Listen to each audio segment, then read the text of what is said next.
Welcome back, leaders. It's Ali, your embodied leadership coach, and today I am making a part 2 of an intro to human design. So I made an intro video a couple of weeks ago, and that was really speaking specifically to the types. And today I want to talk about strategy and authority. So if you haven't watched the other one, go back and watch it because it'll give you a foundation for this video. Once again, human design is a philosophy that I've been living in and following for almost 3 years now. And it's been super supportive in my ability to trust myself. We spend so much of our time comparing, contrasting, compensating for others, and human design is a system that allows us to really identify our strengths and illuminate them and accelerate them as opposed to kind of strengthening the weaknesses. And something that I really love about human design is it supports my decision, my ability to make more empowered decisions, because it really highlights the body, and it really supports my belief that,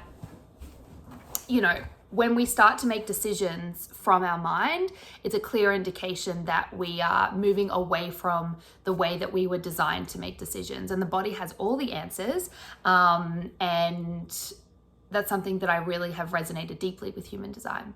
So once again, there are 5 types. There are generators, projectors, manifestors, manifesting generators, and reflectors. When we talk about human design, it can be really complicated and kind of inaccessible. It seems like a lot of tricky language. Obviously, you have this chart and it seems really complicated.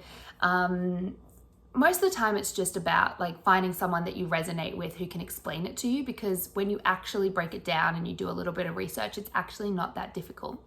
All I will say, and even human design experts or people that really use this as their primary practice, they say that when you are starting to adopt the philosophy of human design, that you really do need to just focus on the type, the strategy, and the authority to start to, implement it. Everything else can kind of come secondary, but these 3 things are really important. So the type is obviously who you are and the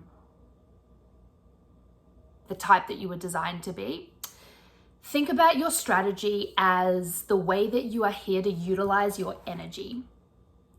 It's so crazy because we are all energy, right? And energetics are all around us. And I think it's kind of interesting that we never teach this. It's not woo-woo stuff. It's real shit.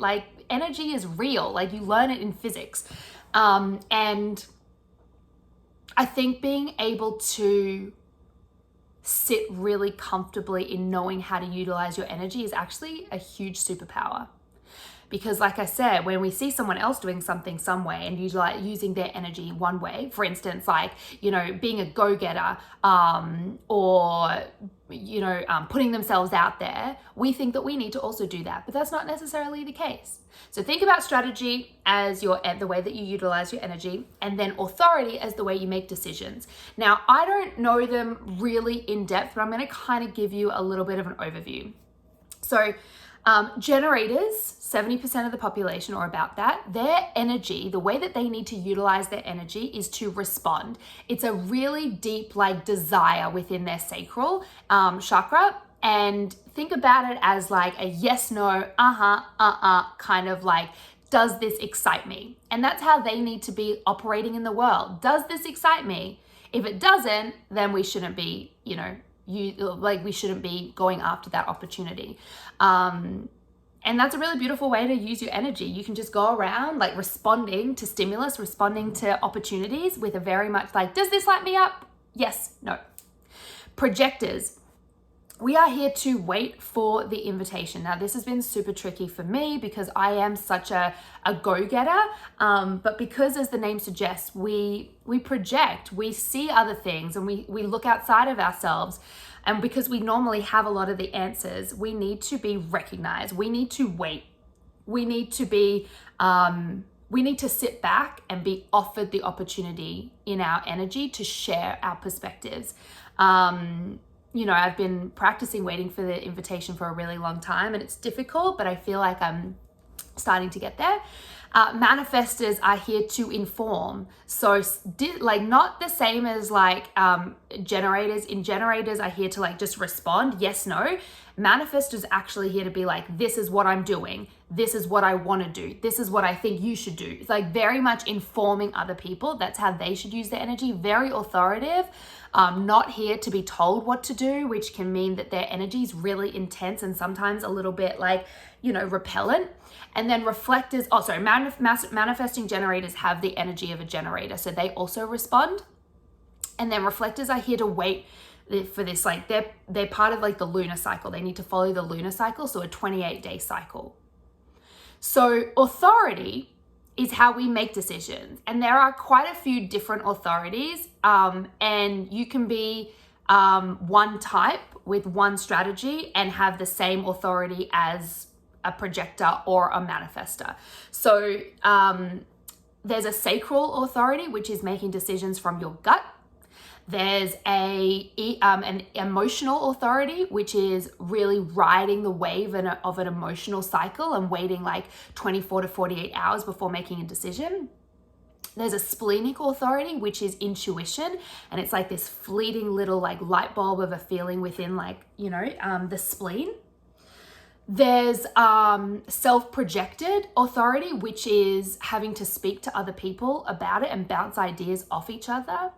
There's an ego authority. I don't have all the information on that, but you can look it up. And then there's also for reflectors, I think there's one more, and then there's the lunar, the way that you make decisions for reflectors is like reflecting the cycle of the moon, so which is 28 days.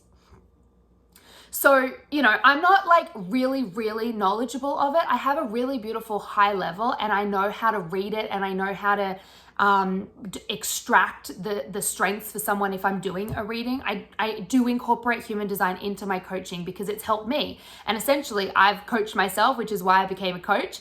And pairing human design with meditation and with movement has really supported my ability to get really clear on how my body feels.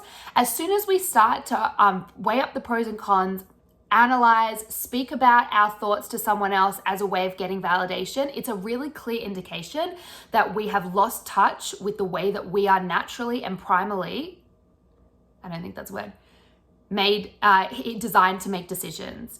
And this is a question that I ask all my clients. How do you normally make decisions? We should be able to answer that question. So I'm going to stop it here because it's already at almost 8 minutes. If you want any more information, please get in touch. Like I said, I incorporate human design into my coaching. I think it's really beautiful as a way of being really grounded in the way that we need to use our energy, because we don't need to be looking elsewhere. We have the answers inside of us, and human design gives us a little bit of a roadmap to giving us more confidence and competency as to how to use that. So if you haven't watched the other one, go back and watch. I hope this was informative. Please get in touch if you want more information. Have a lovely day. Bye.